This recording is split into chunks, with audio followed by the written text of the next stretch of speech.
ये वीडियो तो लगभग आप सभी ने देखी होगी, जिसमें हमने बिना रेजिन के रेजिन जैसा आर्ट पीसेस बनाने के लिए काफी सारे एक्सपेरिमेंट्स किए थे, जिसमें से कुछ फेल हुए थे तो कुछ इतने काम के निकल गए कि रिजल्ट कुछ ऐसा था। एंड गेस व्हाट, आप लोगों ने इस वीडियो पे इतना अच्छा रिस्पॉन्स दिया कि 1.5 लाख से भी ज्यादा व्यूज आ गए। इतने प्यारे प्यारे कमेंट्स किए कि मैंने कभी सोचा भी नहीं था। बट सैडली आज मुझे ये कहना पड़ रहा है कि शायद मैं उन तारीफों के काबिल नहीं हूँ, क्योंकि मुझसे इन आर्ट पीसेस को बनाने में एक बहुत बड़ी मिस्टेक हो गई है, जिसके बारे में मुझे कोई अंदाजा भी नहीं था, क्योंकि उस मिस्टेक का असर काफी दिनों बाद दिखा। लेकिन खुशी की बात यह है कि उस एक गलती से मुझे काफी सारी नई बातें पता चल गई, जो आज की वीडियो में मैं आपको बताना चाहती हूँ। तो जैसे कि आप लोगों ने वीडियो में देखा ही था, ये दोनों ही आर्ट पीसेस कितने नीट एंड क्लीन लग रहे थे। इनमें कोई भी दिक्कत नहीं थी और मैंने इनको वॉल पे लगा भी दिया था। कम से कम 1 हफ्ते तक तो ये बिल्कुल सही कंडीशन में थे, इनमें कोई भी गड़बड़ नहीं हुई। फिर अचानक से मुझे इस वीडियो पर ये कमेंट दिखी, जिसने मुझे सोचने पर मजबूर कर दिया।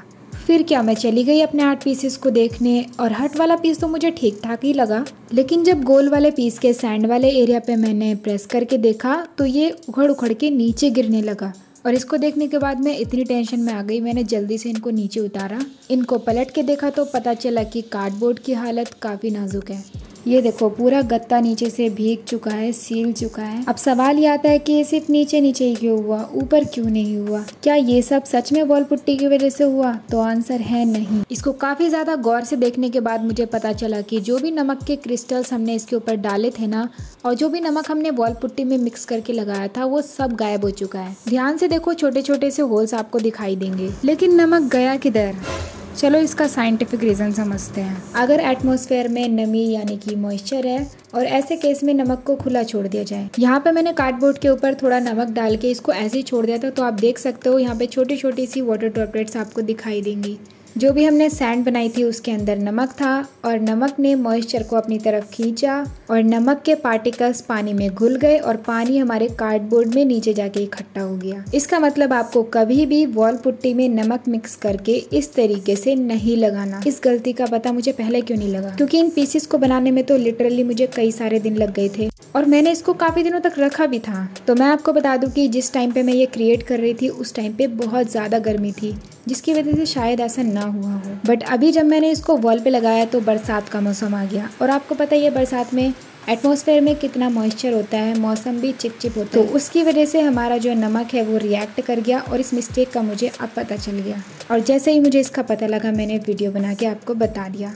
अब शायद इन आर्ट पीसेस को ठीक करने के लिए मुझे इन्हें धूप में रखना पड़ेगा, कुछ तो करना ही पड़ेगा यार। आप प्लीज प्रे करना कि ये ठीक हो जाए। अब सोचने वाली बात यह है कि आर्ट एंड क्राफ्ट में नमक का यूज करना कोई नई बात तो नहीं है। ऑलरेडी काफी लोगों को हमने सॉल्ट पेंटिंग करते हुए देखा है। फेविकोल लगाकर उसके ऊपर नमक डालते हैं, ऊपर से वाटर कलर से इसको पेंट करते हैं, तो बहुत अच्छा इफेक्ट आता है। लेकिन यहाँ पे तो नमक खुला ही है ना, उनका नमक गायब क्यों नहीं होता? आपको इसके बारे में नहीं पता, क्योंकि आज तक आपको किसी ने बताया ही नहीं है। जितना मैंने अपनी गलती से सीखा, मुझे लगता है कि नमक से बने हुए किसी भी आर्ट पीस को हम मॉनसून के मौसम में तो दीवारों पे नहीं लगा सकते, क्योंकि अगर इनको मॉइस्चर में खुला छोड़ दिया तो उनके साथ भी वही रिएक्शन होगा जो कि हमारे आर्ट पीसेस के साथ हुआ। जैसा कि आपको अब पता चल चुका है कि ये सारी गड़बड़ सिर्फ नमक की वजह से हुई थी। पर जो कॉमेंट मेरे पास आई थी ना, उनका कहना यह था कि वॉल पुट्टी से भी कार्डबोर्ड की मजबूती जा सकती है। तो इस बात में कितनी सच्चाई है, चलो देखते हैं। बाकी सब जगह से तो ये काफी स्ट्रांग है और मजबूत भी लग रहा है, लेकिन जब मैंने इसको बिल्कुल कोने से दबाकर देखा तो ये आसानी से प्रेस होने लगा। तो हाँ यार, ऐसा हो सकता है कि कार्डबोर्ड पे वॉल पुट्टी का पेस्ट लगाने से इसकी मजबूती थोड़ी कम हो जाए। और वैसे भी वेव्स बनाने के लिए तो हमने थोड़ा ज्यादा पानी ही मिक्स किया था। हालांकि इससे ज्यादा फर्क नहीं पड़ रहा है, ये आगे पीछे दोनों साइड से सही ही लग रहा है। कार्डबोर्ड को वाटरप्रूफ बनाने के लिए इन्होंने डक्ट टेप रिकमेंड किया, बट मैंने इसको कभी यूज नहीं किया, तो मैं आपको भी नहीं बता सकती कि ये इस पे वर्क करेगा कि नहीं। एंड डेफिनेटली इसका कोई ना कोई जुगाड़ तो हम निकालेंगे ही। अब बात कर लेते हैं सैंड बनाने के ऑल्टरनेटिव्स की। आप में से ही काफी सारे लोगों ने आइडिया दिया था कि रंगोली के कलर्स यूज कर सकते हैं, and I think it will be great idea. इसके अलावा अगर आप सिंपली वॉल पुट्टी लगाकर उसके ऊपर थोड़े ब्रश से टेक्सचर बना देंगे तो भी आपका सैंड वाला टेक्सचर बन जाएगा। आई होप गाइज आपने इस वीडियो से बहुत कुछ सीखा होगा। मैं तो ऐसे एक्सपेरिमेंट्स करती ही रहूंगी, और कभी भी मुझसे कोई भी मिस्टेक होती है तो हमेशा आपको बताऊंगी। अब आपकी मर्जी है, आप चैनल को सब्सक्राइब करो या फिर अनसब्सक्राइब।